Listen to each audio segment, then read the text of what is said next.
yang mendapat pelatihan pada saat hari ini boleh menjadi bekal di tengah-tengah pelayanan kami.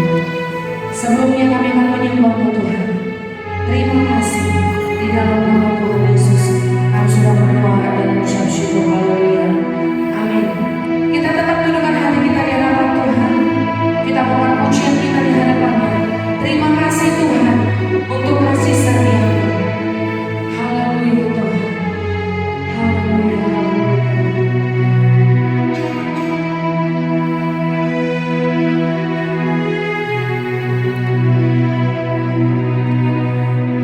Terima kasih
menerima pengajaran untuk kami terapkan dalam kehidupan kami.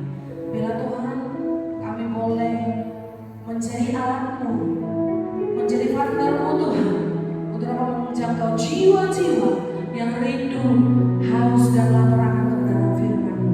Bahkan terlebih Kau mengurapi Ibu Pendeta Lona, agar senantiasa lewat hamba-Mu ini Tuhan, nama Tuhan dipermuliakan. Bahkan setiap pengajaran yang kami dengarkan boleh menjadi pengajaran yang hidup, bertumbuh, berbuah di dalam kehidupan kami. Di dalam nama Tuhan Yesus kami sudah berdoa dan mengucap syukur. Haleluya. Sama-sama kita katakan amin. Langsung saya serahkan kepada Ibu.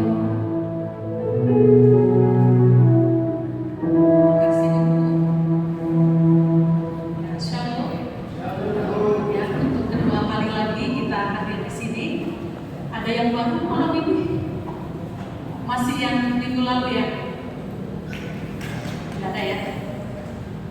Oke, jadi saya nggak perlu perkenalkan diri kalau begitu. Masih ingat dengan saya? Namanya? Namanya siapa? Oh, nah, ya jangan sungkan panggil nama saya. Ya, nama saya bukanlah nama yang perlu disembunyikan ya. Sebut saja Ibu Nona dan marga saya Tababan. Ya, baik, supaya tidak berlama-lama. Bayangkanlah atau andaikan dia sudah ada di dalam genggaman kita, dia sudah masuk ke dalam lingkaran ya diri kita. Sekarang mau dia main, nggak boleh kita anggurin aja, kata orang Jakarta, nggak boleh dibiarin aja begitu. Kita harus melakukan tindak lanjut. Nah, kita mau belajar dari sosok Paulus. Paulus ini seorang penginjil, dia rasul ya. Dia seorang penginjil. Dia nomaden, pindah dari satu tempat ke tempat yang lain. Tujuannya apa? Tujuannya adalah mengumpulkan, menjangkau jiwa-jiwa. Setelah dia jangkau, dia kumpulkan dalam satu wadah, ya. Lalu nanti dia pilih pemimpin di sana. Yang kita kenal salah satunya adalah Timotius. Timotius ini adalah anak rohaninya Paulus. Lalu setelah jemaat-jemaat ini sudah dibimbing, lalu diserahkan kepada Timotius sehingga ada gereja. Nah, jadi seperti itu ya. Jadi kita mau belajar dari seorang Paulus yang dia menjadi role model bagi kita. Belum bisa deh? Bisa ditayangkan? Oh, di jemaat ya. Di grup pelayan. Nah. Oh, mungkin belum sampai ke sana. Nggak apa-apa. Ya, nggak apa-apa. Hari ini kita nggak punya buku kayak yang kemarin. Kemarin itu kan saya kasih buku biru ya. Jadi Bapak Ibu ya luar biasa sangat berkarya sehingga banyak permintaan dari berbagai gereja. Nah, buku kita itu jadi kurang. Buku yang ini. Nah, untuk itu supaya gereja lain bisa juga mendapatkan pelayanan seperti ini, maka yang ini nanti Bapak Ibu nanti tolong dikumpulkan supaya apa, saya masih bisa distribusikan ke tempat yang lain untuk mereka juga bisa belajar. Lalu nanti gereja akan mendapatkan, saya tinggalkan 10, lalu gereja GSCA Pak Rato saya kasih 5 dan juga Pak Silaban nanti saya tinggalkan 5 untuk inventaris. Supaya apa? Ke depan kita bisa pakai ini sebagai bahan pemuritan di kelompok-kelompok kita. Lalu nanti saya akan berikan formulir warna biru, itu adalah untuk jemaat-jemaat atau pelayan-pelayan yang siap untuk membuka ponsel. Di sini sudah ada berapa ponsel? Udah ada 4 pemimpin berarti ya. Nah, kalau bisa nanti bertambah lagi, ya kan? Bertambah ponsel dari mana itu jiwa-jiwa? Ya, orang-orang yang tadi kita sudah tuliskan di kartu Andreas. Kartu Andreasnya sudah berisi apa belum? Sudah ada berapa? Ada 10. Siapa 10? Belum. Yang ada 5? Belum. 3? Udah ada 3. Tepuk tangan dulu untuk Bapak ini. Sudah 3 jiwa ya. Nah, kita terus menunggu ya, kalau bisa sampai 10 jiwa nanti kasihkan ke Bapak Gembala ya, supaya terus didoakan. Nah, jadi ini harus kita isi, jangan nggak isi ya. Nah, jadi Bapak Ibu, kita masuk kepada tindak lanjut. Kalau sudah belum juga Kalau ada di grup jemaat, di grup pelayan, Bapak Ibu juga bisa lihat supaya kita bergerak lebih cepat ya.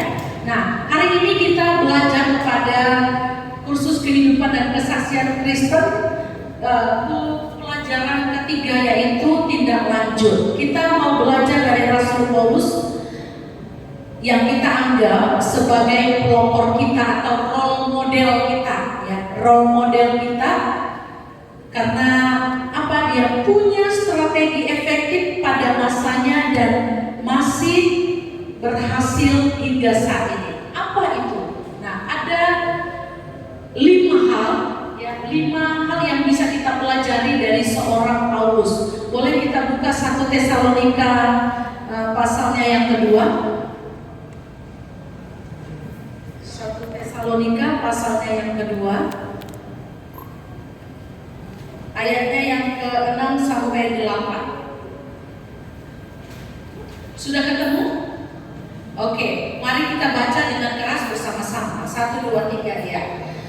Juga tidak pernah kami mencari pujian dari manusia, baik dari kamu maupun dari Oke, baca tolong buat karena mata saya nggak jelas juga, lihat ayatnya kecil sekali. Oke, bisa dibaca 1, 2, 3 ya. Karena yang sendiri tahu benar-benar bahwa hari Tuhan datang seperti mencuri pada malam. 1 Tesalonika 2. Pasal 2. 1 Tesalonika 2 ayat 6 sampai 8. Ada di grup pelayan itu terdekat di situ. Oke, ya sudah. Maupun dari orang lain, sekalipun kami dapat berbuat demikian sebagai rasul-rasul Kristus, tetapi kami berlaku ramah di antara kamu, sama seperti seorang ibu mengasuh dan merawati anaknya. Demikianlah kami dalam kasih sayang yang besar akan kamu, bukan saja rela membagi Injil Allah dengan kamu, tetapi juga hidup kami sendiri dengan kamu karena kamu telah kami kasihi. Nah, kita lihat bagaimana seorang Paulus menyampaikan apa yang telah dia lakukan. Kita melihat poin pertama dari ayat ini, bahwa yang dia tunjukkan kepada orang-orang yang dilayani pertama adalah Paulus menyerahkan dirinya. Nah, di situ kan tadi sudah disebutkan di dalam ayat bahwa Paulus itu menyerahkan dirinya dalam pelayanan penjangkauan jiwa. Ketika orang-orang yang kita doakan, yang kita tuliskan namanya di kartu Andreas itu, baik 3 ataupun 10 orang, kita nggak boleh diamkan mereka. Karena kalau kita diamkan mereka, tentunya nanti akan ada serigala-serigala bos yang menerkam mereka kembali dan membawa mereka kembali kepada kehidupan yang lama, bahkan lebih rusak dari sebelumnya.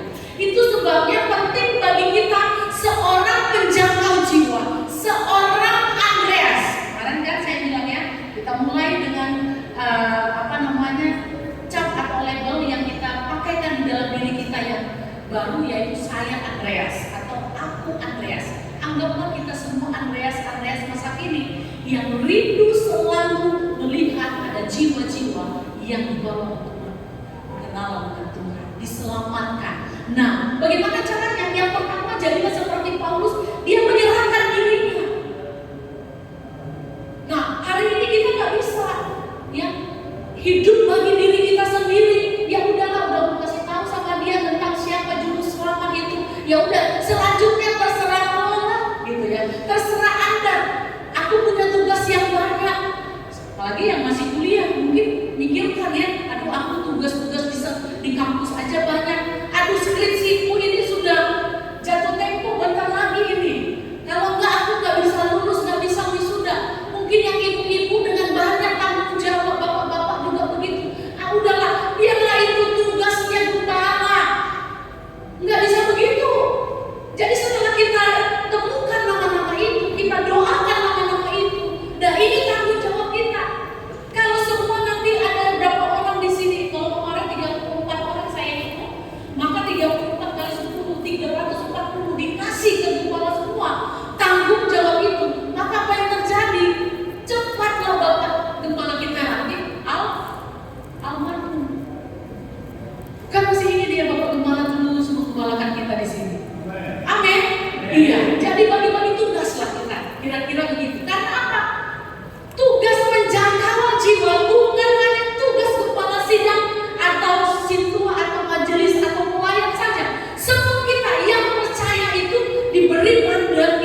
kepada kita. Pergilah jadikanlah semua bangsa muridku. Kata pergi ini bukan ditujukan kepada satu orang, tetapi kepada semua orang percaya. Jadi kita untuk kita. Nah, caranya bagaimana? Kita serahkan hidup kita kepada mereka. Ibarat kita sebagai orang tua kepada anak-anak kita. Kan kita hidup bersama dengan mereka. Benar?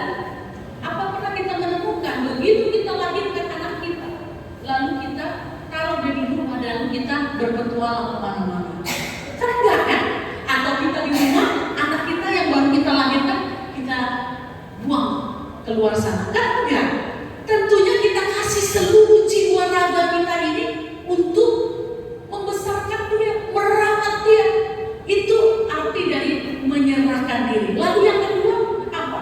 Yang kedua, Paulus berdoa untuk mereka. 1 Tesalonika pasalnya yang ketiga, kita baca. Next. Ayo next. Yang kedua, ayatnya tolong dimunculkan. 1 Tesalonika 3 ayatnya ke-10.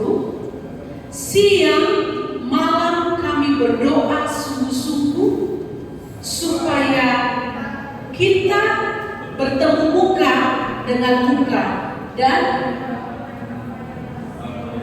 menambahkan apa yang masih kurang pada imanmu. Jadi Rasul Paulus tidak berhenti berdoa. Kita tidak berhenti sampai pada saat momen ini saja, tapi seterusnya sampai Tuhan memanggil kita kembali pulang.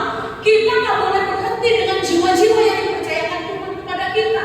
Kita doa siang malam. Saya percaya Bapak Gembala juga berdoa siang malam kepada jemaat-jemaat. Kalau tidak berdoa, tidak mungkin sampai ada pertumbuhan seperti ini. Karena doalah maka jemaat-jemaat bertumbuh. Jadi ini semua jemaat yang ada hasil doa. Orang-orang percaya, orang-orang kudus, gembala sidang yang dipercayakan Tuhan menggembalakan di tempat ini. Saya pun demikian mendoakan mereka. Ada banyak jemaat dan saya nggak bisa setiap hari doakan mereka semuanya. Tapi paling tidak saya punya jadwal satu hari 1 atau 2 orang yang saya doakan jemaat itu. Jadi Rasul Paulus begitu, maka kita juga penjaga jiwa juga harus punya spirit itu terus. Kita doakan dia, jangan berhenti, jangan kasih kendor. Doa. Doa itu bukan sekedar ya permintaan kita, sederet keperluan kita semata. Tapi doa adalah bagaimana kita membangun iman kita, bagaimana doa itu membangun iman orang supaya mereka bertemu dengan Tuhan secara pribadi, seperti kita bertemu dengan Tuhan, mengalami Tuhan. Maka hal yang sama juga kita lakukan. Doa kita lakukan untuk orang itu. Nah, yang ketiga adalah Paulus mengutus orang lain. 1 Tesalonika 3 ayatnya yang kedua. Next, setelah ini ada slide-nya setelah ini. 1 Tesalonika 3 ayatnya yang kedua. Ya. Lalu kami mengirim Timotius, saudara yang bekerja dengan kami untuk Allah dalam pemberitaan Injil Kristus, untuk menguatkan hatimu dan menasehatkan kamu tentang imanmu. Tadi saya sudah sampaikan bahwa Paulus adalah seorang rasul, dia seorang penginjil, dia berpindah dari satu tempat ke tempat yang lain. Dia bukan seorang gembala seperti kami ya. Dia adalah seorang penginjil. Sebab itu dia mencari partner.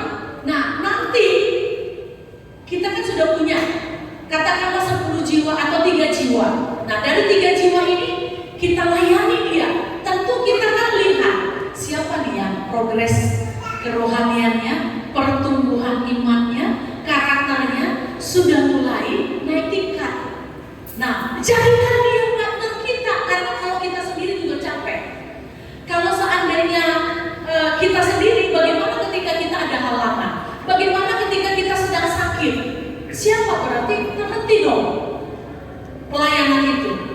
Itu sebabnya kita perlu ada partner. Kalau di sini tadi saya bilang koordinator kelas. Kalau minggu kemarin si adik ini, tapi hari ini Bu Gembala saya minta tolong tadi. Jadi partner saya koordinator kelas. Kalau saya yang membagi-bagi lagi, saya yang mengajar lagi, bisa gempor jadinya kan. Tapi dengan adanya partner ini akan meringankan beban kita. Jadi nanti jangan mau one man show, berdiri sendiri. Yang ketua-ketua kelompok sel, jangan bangga, oh aku bisa lakukan semua hal. Jangan bangga. Kalau kita belum bisa memecah diri kita atau menciptakan orang-orang yang mirip dengan kita, berarti kita belum maju. Kira-kira begitu. Jadi dia memutus orang lain juga. Dalam hal ini siapa? Timotius. Dia masih muda. Jadi anak-anak muda jangan bilang begini, aduh aku kan masih muda, ngomong pun baru belepotan, siapa yang percaya sama aku? Iya kan? Jangan bilang begitu. Tapi ambil kesempatan. Ketika Bapak Gembala bilang begini, ayo kamu jadi ketua kelompok sel. Kamu kan sudah punya 10 jiwa, layani itu aja, gak usah pikirkan yang lain. Itu kamu layani. Bapak mendukung dari belakang. Bapak doa, kalau kamu butuh bahan-bahan, maka Bapak akan bantu dengan bahan-bahan. Nah kita punya 3 buku ya, yang biru, yang kedua warna merah. Warna merah itu belum nyampe-nyampe juga. Yang kedua, yang nomor 1 ini habis di lapangan. Jadi kita tinggal gigit jari hari ini begini saja, gak mau kerja apa lagi karena gak punya bahan. Nah, lalu yang ketiga itu warna kuning. Jadi yang kuning ini kita nggak kasih lagi karena kita sudah kekurangan juga. Jadi Bapak Ibu nanti bisa pinjam dari Bapak Gembala, diperbanyak di kopi untuk bahan pegangan kita. Nah, nanti Bapak Gembala mengumpulkan mungkin caranya, mengumpulkan dulu ketua-ketua konser, diajar. Apa yang diajarkan oleh Bapak Gembala itu juga yang kita lanjutkan kepada orang-orang yang dipercayakan kepada kita, ya. Dan kita membawakannya sesuai dengan stylenya kita. Nggak usah ikuti stylenya Bapak Gembala, pasti nggak bisa.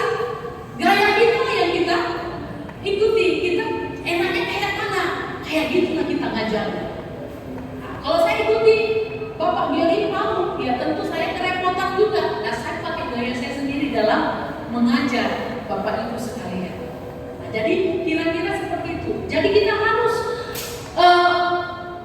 menjadikan partner. Siapa partnernya? Nggak usah cari-cari. Orang yang sudah Tuhan percayakan aja. Yang kita sudah bina, dia sudah bertumbuh secara iman, bertumbuh secara karakter, dan bisa kita jadikan dia partner. Kita utus dia untuk membantu kita. Dan kalau bisa, kita bilang kasih semangat.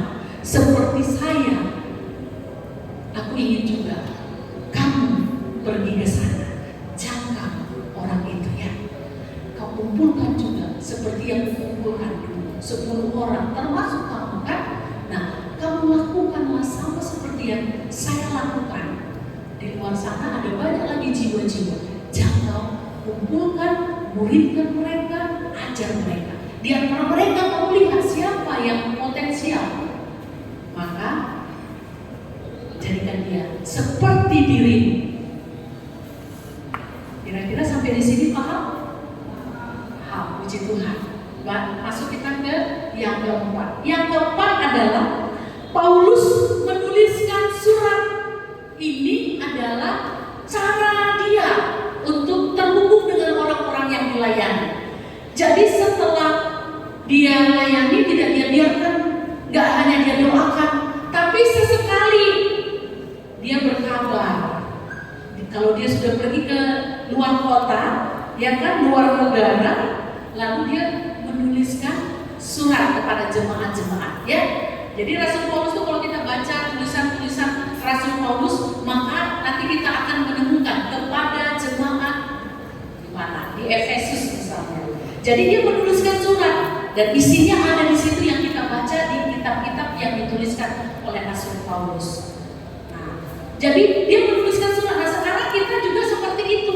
Kita kasih kabar ke mereka atau kita bertanya, say hello aja gitu. Apa kabar say? Kalau dia masih seumuran dengan kita, apa kabar bro? aku kangen loh sama kamu. Udah lama ya kita nggak ketemu. Lewat WhatsApp sekarang ini gampang, ya kan? Nah, lewat Messenger dan apapun. Sekarang media sosial itu mari kita pakai untuk tujuan-tujuan begitu. Jadi kita bisa berkabar dengan mereka dan kita tanya perkembangan mereka bagaimana. Lalu itu menjadi topik doa yang masuk ke kita. Pasti dia bercerita, iya sis, aku lagi gini, aku lagi galau, tadi aku ngalami ini, ngalami itu. Oke, nanti kita berdoa, tapi ini akan aku jadikan topik doaku. Nanti satu waktu aku telepon kamu lagi, aku mau dengar kesaksian yang indah bahwa kamu sudah dilepaskan dari persoalan-persoalan itu. Jadi begitu Bapak Ibu. Sama kayak gembala juga, ya, dia kunjungan ke jemaat itu salah satu dari ini juga.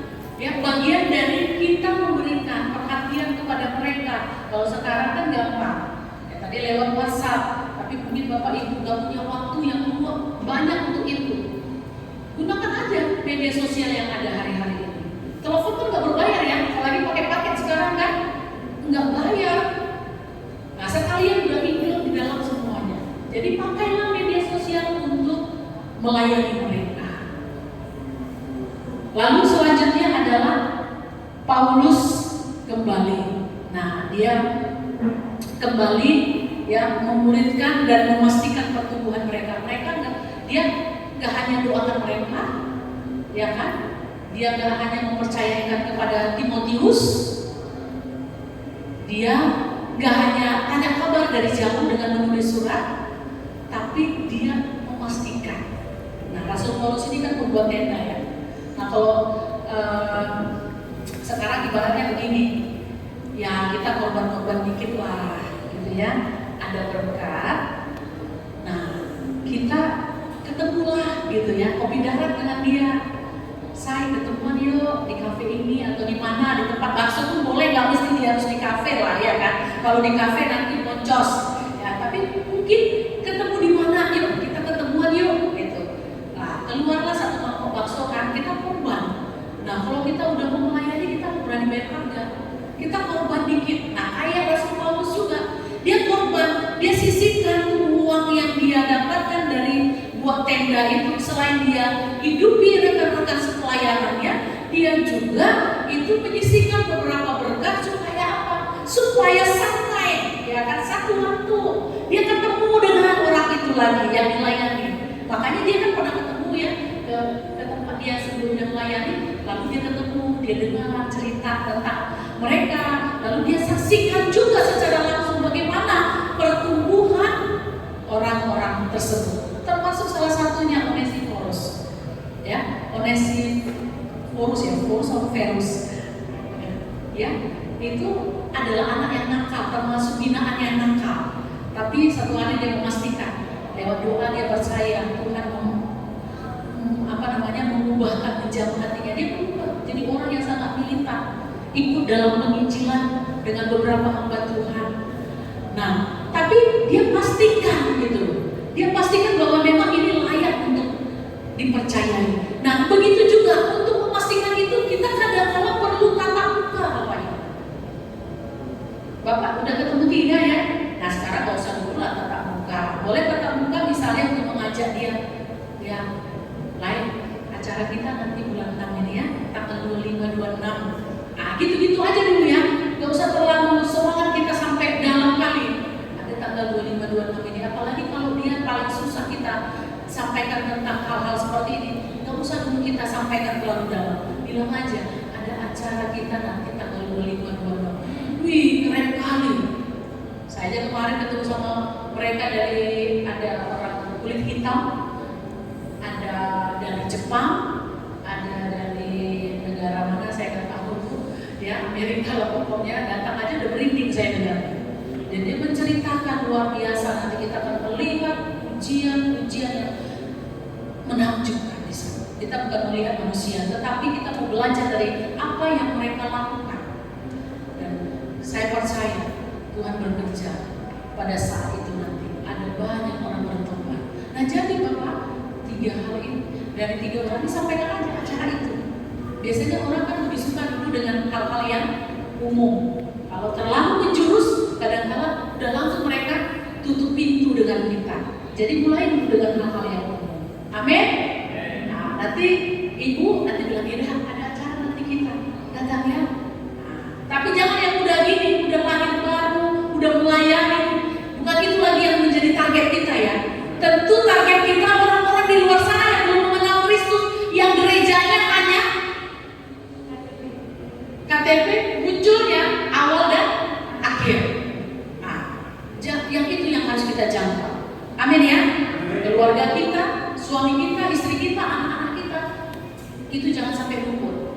Nah, lalu kita katakan jumpa dengan dia. Nah, jadi seperti itulah yang kita mesti lakukan kepada orang-orang yang Tuhan percayakan kepada kita. Kita harus kembali merangkul mereka, menunjukkan diri kita. Jangan kita ketemu di awal sampai Tuhan menjemput kita kembali. Kita nggak dilihat lagi sama orang yang sudah kita layani. Jangan sampai. Jadi bangun hubungan yang akrab. Kalau bisa dia akan jadi sahabat kita, bestian sampai mati. Amin. Oke, puji Tuhan. Itu tentang Paulus. Ini harus menjadi role model kita. Seperti itulah juga yang akan kita hidup dan lakukan dalam pendampingan. Butuh hubungan ya dengan kita orang-orang percaya. Mereka gak butuh hal-hal yang lain. Mereka butuh yang tadi saya sebutkan. Orang Kristen baru membutuhkan seseorang, bukan sesuatu. Ngerti maksudnya? Ya. Orang-orang tobat baru itu dia membutuhkan kita, bukan membutuhkan sesuatu yang kita punya. Apakah itu uang kita, harta kita, dan lain sebagainya. Yang mereka butuhkan adalah seseorang. Kehadiran kita inilah yang mereka perlukan. Nah, Bapak Ibu yang dikasihi oleh Tuhan,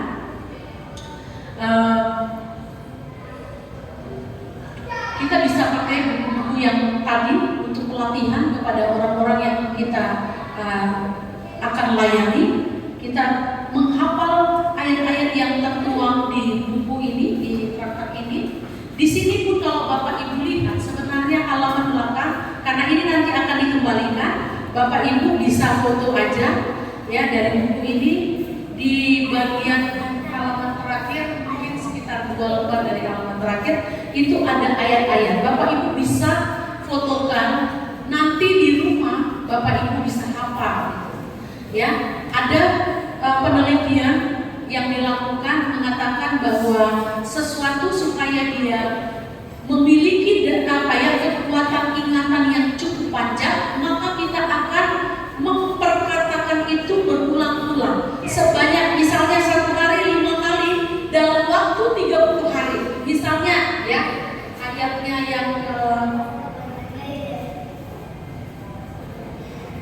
Roma 3 ayat 23. Nah ini, karena semua orang telah berbuat dosa dan telah kehilangan kemuliaan Allah. Bapak Ibu, ini udah nggak lupa lagi kalau saya untuk menyampaikan ini, saya nggak lupa lagi. Karena apa? Ini sudah saya coba Bapak Ibu. Saya nggak hanya dengar penelitian yang dilakukan, tapi saya coba kepada diri saya. Kayak kita mengingat Yohanes 3 ayat 16, ya. Seperti kita mengingat itu karena sudah sering, akhirnya kita nggak lupa lagi dengan menyebutkan ayat itu kan.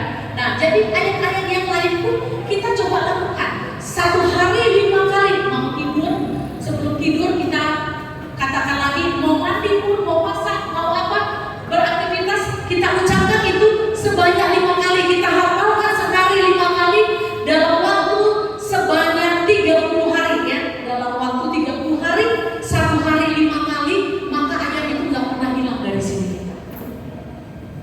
Nah, coba Bapak Ibu praktekkan nanti. Saya sudah praktekkan itu. Jadi lakukan itu berulang-ulang. 1 hari 5 kali kita sebutkan ayat yang sama. Lalu nanti lakukan itu selama 30 hari, itu nggak bisa hilang dari sini kita. Nah, jadi itu salah satu hal yang bisa kita praktekkan, kita coba untuk membuat tindak lanjut itu menjadi sesuatu yang efektif untuk kita lakukan, supaya kita tidak bolak-balik nanti lihat buku. Jadi ketika kita ngomong, orang kan terkesima gini ya. Saya aja masih belum bisa seperti itu sih ya. Jadi kita tanpa buka-buka buku, buka Alkitab, kita udah bisa ngomong gitu sama dia. Hebatnya dia, bisanya dihafal itu ayat firman Tuhan. Nah, besok-besok dia akan coba. Gitu. Saya pun terinspirasi. Kenapa saya begini jadi pelayan Tuhan? Saya terinspirasi Bapak Ibu dari kakak rohani saya. Itu yang mendorong saya waktu itu. Saya tahu Tuhan Yesus, saya kenal Tuhan Yesus, saya cinta Tuhan Yesus. Tapi kita perlu figur-figur yang membuat kita tuh semakin membuat kita terpesona dengan Tuhan melalui orang-orang yang ada di sekitar kita. Yaitu ya, kalau kita orang itu akan terpesona dengan Tuhan melalui kita. Nah itu salah satunya. Ya, kita gunakan ayat-ayat Alkitab untuk menolong kita. Nah, selanjutnya kunci untuk tindak lanjut yang efektif. Apakah yang Tuhan inginkan dari hidup saya? Yang Tuhan inginkan dari hidup saya, Bapak Ibu, saya mau bertanya kepada kita semuanya. Apakah kemampuan atau ketersediaan? Kira-kira apa yang Tuhan butuhkan dari hidup kita? Kemampuan atau ketersediaan? Ketersediaan. Iya. Kalau kita punya kemampuan yang luar biasa, tapi kita nggak bersedia, nggak ada artinya. Tapi ketika kita bersedia untuk menjadi bagian atau partnernya Tuhan, menjangkau jiwa-jiwa, kita mungkin nggak punya modal, skill, kemampuan berbicara, Tuhan akan memperlengkapi kita. Ya, Tuhan yang akan memperlengkapi kita. Nah, yang Tuhan butuhkan ketersediaan, bukan kemampuan kita semata, tapi ketersediaan ditambah kemampuan. Hal yang luar biasa itu akan terjadi.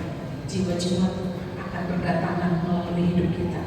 Nah, pertanyaan saya selanjutnya kepada kita, siapakah yang mengendalikan hidup kita sekarang? Diri kita sendiri atau Kristus? Amin. Betul Kristus? Siapa di sini yang masih mau bohong? Masih nggak ada yang ngaku ya? Siapa di sini yang mau bohong? Masih nggak ada yang ngaku. Siapa di sini yang masih suka ngutil? Bapak Ibu, ngutil itu nggak mesti keluar, ya, mencuri di luar, di rumah. Dompet suami kita bukain. Ayo ibu-ibu, ya, atau suami dompet istrinya dilihat-lihat. Nanti ada jawaban begini, Bu, kan nggak salah, kami cuma satu tubuh, satu semuanya. Enggak. Kalau saya selalu pegang prinsip, ini ada suami saya nggak bohong, ya, saya nggak berani, jangankan buka, menyentuhnya aja ini saya ngilu, itu udah mencuri namanya. Nah, kadang-kadang kita nggak mencuri di luar, tapi di rumah kita curi, iya kan? Anak kita dia mencuri, dia anak-anak muda mencuri, langsung ambil dari dompet mamanya, nggak bilang-bilang. Nah, saya bersyukur anak saya akhirnya ketularan saya. Dia ngomong dulu, kalau dalam hati saya selalu bilang gini, udah anak, dompet mama tuh dompetmu juga, ya ambil aja lah gitu ya. Tapi dia selalu bilang, enggak, aku mau ambil uang jajan, boleh nggak? Ya udah ambil aja sana, nggak usah bilang-bilang gitu. Tapi dia selalu, setiap dia membutuhkan uang, dia selalu bilang, Mak, dia nggak akan berani pegang dompet saya. Kenapa bisa begitu? Karena dia lihat orang tuanya begitu. Jadi saya memberikan teladan, saya juga sebenarnya nggak ngajari dia begitu, tapi dia lihat mungkin saya seperti itu, dan dia juga melakukan hal yang sama. Seperti itu. Jadi Bapak Ibu harus kita lihat, betulkah Kristus yang mengendalikan hidup kita atau diri kita sendiri? Nah, coba tanya, jujur di sini. Siapa di sini yang masih suka melawan? Udah melayani, pelayan altar, tapi masih melawan pada otoritas, apakah itu orang tua, kakak, apalagi tetangga, iya kan? Nah, kalau masih begitu, ya Bapak Ibu, kita nggak bisa jadi orang yang efektif. Jadi, mari kita bertanya kepada diri kita sendiri, siapa yang mengendalikan kita? Diri kita sendiri atau Tuhan? Nah, selanjutnya apa yang harus Anda lakukan dengan hidup kita? Nah, yang harus menjadi PR kita, pekerjaan kita ke depan itu ada 4. Yang pertama, melipat gandakan. Ini menjadi tanggung jawab kita ya. Mulai hari ini pekerjaanku melipat gandakan. Dari satu nona menjadi nona kedua, menjadi nona ketiga,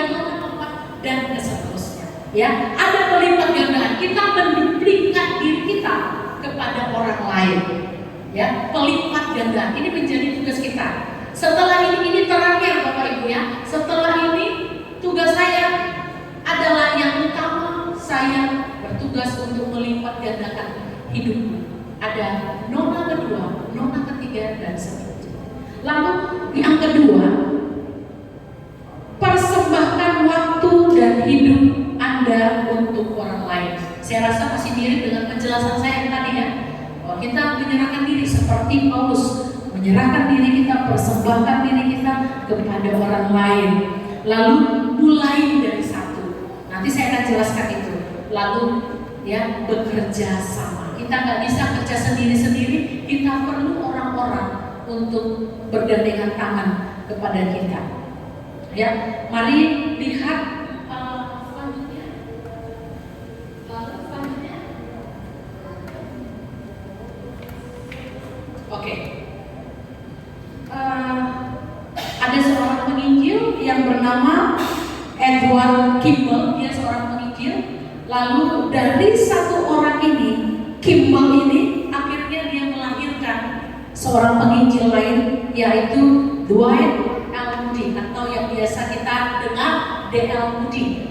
Nah, siapa yang menjadikan dia menjadi seorang pemberita atau penginjil luar biasa? Itu adalah seorang yang bernama Kimball. Lalu di bawahnya ada Abby Meyer. Abby Meyer ini juga seorang penginjil, dan yang melayani dia siapa?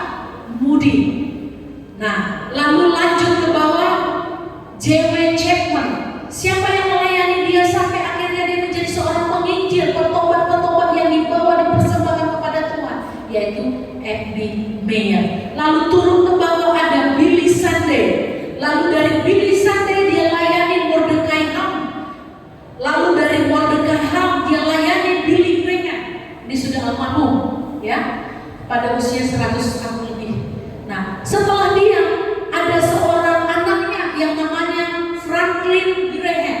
Nah, Bapak Ibu tahu ini Franklin Graham ini seorang anak seorang hamba Tuhan, anak penginjil, pendeta besar ya. Tapi Bapak Ibu, dia nakalnya luar biasa. Dia seorang pemberontak.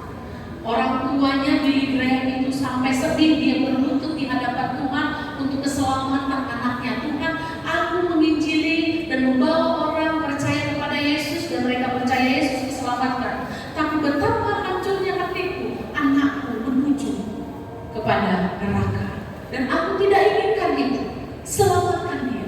Tapi memang Bapak Ibu, ada satu waktu dia melarikan diri ke luar daerah kampungnya, dan di sana dia memang mungkin mengikuti semacam KKR, lalu dia menghadapi masalah, lalu dia akhirnya pulang seperti anak yang terpulang. Dia pulang kembali ke bapaknya yaitu Billy Graham, dilayani, lalu dia berkata, Bapak, aku mau mengambil keputusan, bukan hanya percaya Yesus, tapi aku mau menjadi seorang penginjil seperti Bapak. Tapi memang jalur yang diambil bukan seperti ini. Dia ambil yang namanya kalau Bapak Ibu pernah dengar Yayasan Navigator, ya. Nah, itulah jalan yang dia pilih untuk menginjil. Dia memuridkan orang-orang percaya itu, dia bawa dalam kumpulan orang-orang, satu kumpulan, lalu dimuridkan sampai betul-betul dalam. Jadi itulah Franklin Graham. Nah, lalu yang ketiga terakhir adalah William Graham. Ini yang akan datang nanti di bulan 6 ini. Jadi dia generasi ketiga dari Bapak Billy Graham. Ya. Jadi ini Bapak ini yang akan menyampaikan firman Tuhan. Siapa yang menyampaikan kabar sukacita itu kepadanya? Tentunya Bapaknya sendiri, Franklin Graham. Sampai dia akhirnya sekarang menjadi penginjil yang luar biasa, melanjutkan tugas dari kakeknya Billy Graham. Dia menjalankan pelayanan yang sama, yaitu mempertobatkan orang lain dengan menerima Yesus sebagai Tuhan dan Juru Selamat. Penginjilan, gerakan penginjilan, bukan gerakan KKR yang biasa kita ikuti selama ini, tapi bagaimana orang diperkenalkan tentang Injil Tuhan. Karena itulah modal kita bisa sampai ke surga. Amin. Nah, Tadi kan, mulai dari satu. Nah sekarang mulailah dengan orang-orang yang Tuhan percayakan. Apakah itu 3 atau itu 5 atau itu 10. Tapi mulailah. Ada 10, tapi nggak mungkin kita 10-10-nya sekuat itu untuk menangani, fokus kepada mereka. Tapi kalau bisa, terpujilah Tuhan. Tapi mulai dari satu, kita nggak tahu karena satu orang yang kita layani ini, nanti mereka bakal menjadi seorang yang luar biasa dipakai di Indonesia ini, berdiri untuk Indonesia, untuk membawa orang-orang mengenal Kristus. Siapa yang tahu? Kita nggak pernah tahu. Saya selalu layani anak saya supaya dia percaya Yesus. Dan saya bilang, dia bilang sama saya, dia tanya sama saya, "Nah, apakah harus jadi pendeta supaya saya bisa menjadi alat membawa jiwa-jiwa?" Enggak, nah. Jadi apapun kamu, justru kalau kamu jadi pendeta, orang itu agak jaga jarak sama pendeta, saya bilang. Jadi orang biasa, kamu menjadi seorang pekerja di salah satu perusahaan, jadilah pekerja yang betul-betul punya kehidupan Kristen yang baik. Kamu sampaikan itu tentang Tuhan Yesus yang mati di atas kayu salib. Ketika dia percaya, artinya kamu sudah menyumbang 1 jiwa ke surga.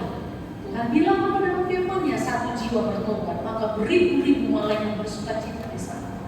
Itu saya bilang sama dia. Dulu pernah dia bilang sama saya, "Pak, aku mau jadi pendeta." Saya nggak pernah anjurkan anak saya jadi pendeta. Nggak pernah. Saya nggak pernah jadi pendeta. Enggak. Tapi satu waktu dia bilang begini, "Ma, aku mau jadi pendeta." Nah, saya mau tanya ini, jangan sampai salah dia nanti motivasinya jadi pendeta kan. Jadi yang pertama dia bilang apa? Dia tanya dia, "Kamu apa motivasimu jadi pendeta?" Jangan hanya mau jadi pendeta, tapi mama mau tahu apa motivasimu. Motivasiku pertama, aku ingin dihormati orang. Loh, kok bisa begitu? Iya, karena aku lihat mama dihormati orang, disegani orang. Ya, kalau jalan mama kemanapun ibu pendeta, gitu ya. Orang menaruh hormat, ada segan sama mama katanya dia. Dan itu membuat saya rasanya terinspirasi untuk jadi pendeta. Berarti tidak salah motivasinya ya, ingin dapat kehormatan. Lalu yang kedua, enak Ma, nanti kalau diundang sana sini kita dikasih amplop. Waduh, udah salah nih motivasinya, gitu kan? Nggak gitu Ma, nggak gitu, nah nggak boleh gitu. Bukan itu dasarnya kamu melayani Tuhan. Kalau itu menjadi dasar kamu melayani Tuhan, kamu nggak dapat apa-apa. Kamu dapat di dunia, tapi kamu nggak dapat apa-apa di surga, saya bilang. Jadi apapun kamu nak, ya silahkan kamu ambil bagian untuk melayani Tuhan. Melayani Tuhan tidak harus mendapat imbalan. Kamu jadi poster itu melayani Tuhan. Kamu tunjukkan buat seorang poster yang melayani Tuhan itu seperti apa. Nggak bersungut-sungut, nggak memperhitungkan apa yang sudah dia buat untuk gereja ini. Kalau kamu nanti diberkati, kamu jadi pengusaha anakku, ya perhatikan gereja-gereja, perhatikan hamba-hamba Tuhan yang di pedesaan mereka membutuhkan makanan. Kamu harus terulur tanganmu ke sana. Dan sekarang dia sudah mulai bertanya, "Ma, aku nanti mau bangun gereja kita. Sekalipun Mama bukan lagi jadi gembala kami di situ. Aku mau bangun gereja itu." Ingat nazar, tadi pagi kami renungan tentang nazar. Jadi kalau kita sudah bernazar, nggak boleh diingkari. Itu janji bukan kepada manusia, janji kepada Tuhan. Kalau janji kepada Tuhan, nggak boleh main-main. Nah, ingat Ananias dan Safira, ingat kan? Nah, langsung hari itu juga putus nyawanya. Nah, mungkin kita nggak putus nyawa kita, tapi berkat kita diputuskan langsung. Nah, kemarin baru bersaksi untuk satu jemaat. Dia tantang saya, karena saya bilang Tuhan menaruh sejumlah dan angka di dalam hati saya untuk pembangunan gereja. Bapak Ibu nggak tahu kalau GKS ya. Kalau kami pensiun emeritus, tidak ada limper belah 70 itu milik kami yang kami boleh bawa, baik bergerak maupun tidak bergerak. Jadi apa namanya? Kalau sampai di situ jadi lupa saya. Ya, jadi saya bilang sama anak saya, tidak ada hal-hal yang kamu dapat perhitungkan di sini. Maaf kalau saya agak sedikit apa, saya suka lupa ya. Saya bilang sama dia, tidak ada yang perlu kamu dapat kamu perhitungkan di gereja ini. Kalau kita pergi dari sini, mama pergi atau mama meninggal, ini miliknya Tuhan yang dipakai oleh jemaat sampai Tuhan Yesus datang. Jadi mama nggak di sini lagi, kamu harus tetap dukung gereja ini. Sekalipun kamu mungkin juga nggak lagi dipakai. Saya bilang, nah kamu di mana, dukunglah pelayanan ini. Tapi bukan hanya pelayanan ini. Apabila kamu melihat ada pelayanan-pelayanan perlu dibantu, ya kalau kamu diberkati nanti. Karena doa saya selalu setiap hari, Tuhan berkatilah anakku ini supaya dia bisa menjadi saluran berkat kelak. Jadi itu menjadi doa saya. Saya nggak doakan dia jadi pendeta atau jadi apa, tapi saya doakan dia supaya dia diberkati untuk jadi berkat. Entar jadi apapun dia. Nah, tapi saya kasih motivasi yang benar kepada dia. Nah, Bapak Ibu mulailah dari satu orang. Saya mulai dengan anak saya dan juga dengan jemaat-jemaat saya. Bapak Ibu mulailah sekarang ini. Bisa kepada istri, bisa kepada anak. Generasi berapa Pak usia anak Bapak? 9 tahun. Belum terlambat untuk Bapak mewariskan, melegasikan sesuatu yang bersifat kekal. Amin. Gak mesti jadi harus pendeta. Kalau tadi kita lihat itu rata-rata penginjil, jadi penginjil. Ya memang udah digariskan. Tapi Bapak Ibu ingatkan anak kita. Kalau kamu sudah diberkati, nak, ingatlah di mana kamu pertama kali dilayani mengenal Tuhan Yesus. Kembalilah, pulang ke sana, berkati di sana, pelayanan di sana. Amin. Dan kasih motivasi yang besar kepada mereka untuk menjadi orang yang luar biasa. Anak-anak Tuhan harus menjadi orang yang luar biasa. Jangan jadi ekor katanya ya, harus jadi kepala. Haleluya. Kita akan melihat ya Pak Pendeta, nanti bakalan ini yang ada di sini semuanya jadi orang-orang yang luar biasa. Ada yang jadi pengusaha, ada yang jadi pemimpin-pemimpin besar di Indonesia ini. Siapa yang tahu akan ada muncul generasi-generasi penginjil di dalam gereja ini. Bapak mungkin sudah selesai dalam tugas yang Tuhan kasihkan, tapi Bapak punya orang-orang yang sudah siap untuk melanjutkan pelayanan. Bisa anak, bisa siapa saja. Pujilah nama Tuhan. Inilah yang bisa saya bagikan sebagai model kita dalam kelas ketiga ini tentang tindak lanjut. Apakah Bapak Ibu bersemangat untuk melakukan hal ini? Yes? Haleluya. Hanya satu yang bilang yes dengan sangat luar biasa. Bagaimana dengan lain? Apakah kita siap? Jadi laskar Kristus kita ya. Jangan maju-maju. Apapun profesi kita, jangan membatasi ruang gerakmu untuk dipakai Tuhan menjangkau jiwa.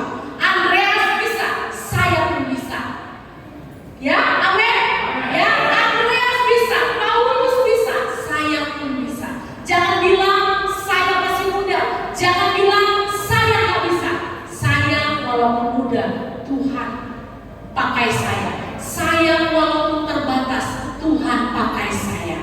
Tuhan akan percayakan orang-orang untuk saya bawa mengenal Kristus. Haleluya. Bapak Ibu, demikian hari ini yang bisa saya sampaikan sebagai penutup dari kelas tentang persiapan perayaan kasih pada bulan Juni. Kiranya kita semuanya ditolong oleh Tuhan.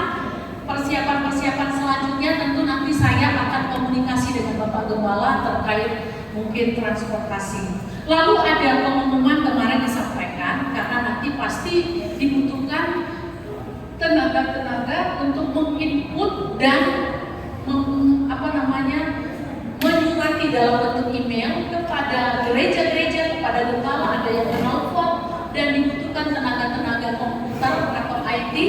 Apabila anak-anak muda di sini ada yang bergerak untuk ambil bagian di situ, nanti kabari Bapak Gembala segera mungkin ya. Kita membutuhkan banyak orang untuk bisa mengakses komputer. Tapi bisa lah ya, jangan sampai nggak bisa sama sekali ya. Paling tidak walaupun sedikit-sedikit bisa. Nanti nggak tahu apa dites apa tidak. Nah, berkenaan dengan itu maka nanti tentu pekerjaan kita itu berat bagi yang pegang komputer. Pekerjaannya berat karena apa? Karena ada banyak orang yang ditangani.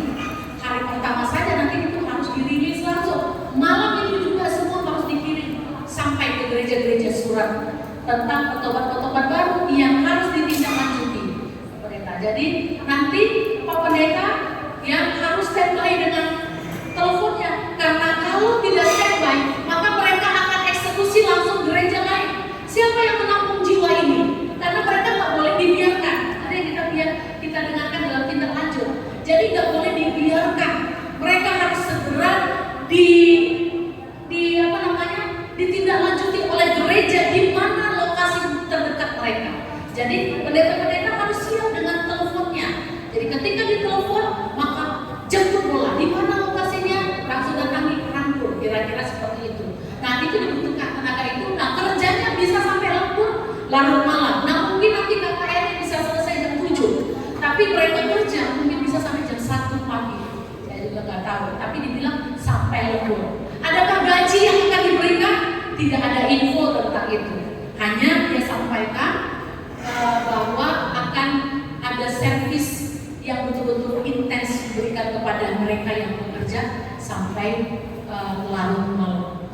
Nah, saya nggak tahu apakah nanti ada gajinya. Ya, saya nggak buat kasih janji ada gaji di situ.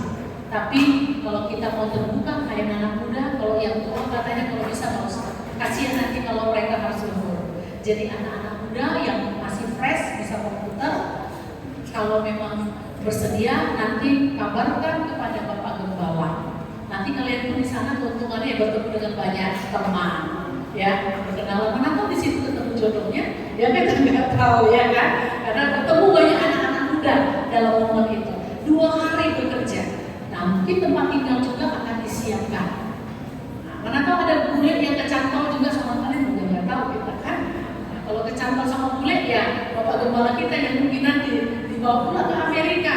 Ya berkurang nanti di sini satu. Tapi kan Bapak Gembala tentunya udah senang ya Pak. Ada rupanya anak rohani udah di sana dia. Nah saya anak rohani saya ini sebentar lagi jadi orang Polandia. Bangga saya nanti menikahkan dia. Menikah sama orang Polandia. Nah, jadi ya kita nggak tahu ya.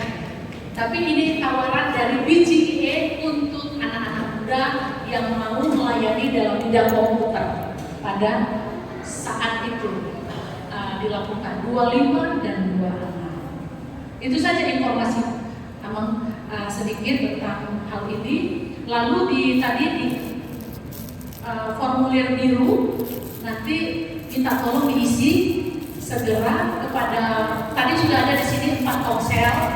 Kasihkan kepada pemimpin kelompok sel itu, lalu mungkin ada lagi yang lain yang bisa ditambahkan. Bapak Pendeta layak tahu siapa di sini supaya diisi, saya akan bawa nanti formulirnya.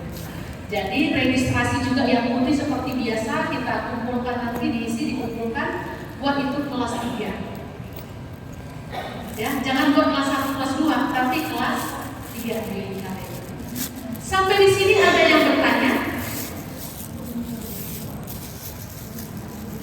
Atau penjelasan saya membingungkan? Ada yang bertanya? Jelas. Cukup jelas? Bagi Bapak cukup jelas? Bagi yang lain? Cukup jelas? Jelas, puji Tuhan. Nanti jangan sampai di rumah, kenapa waktu tanya tadi?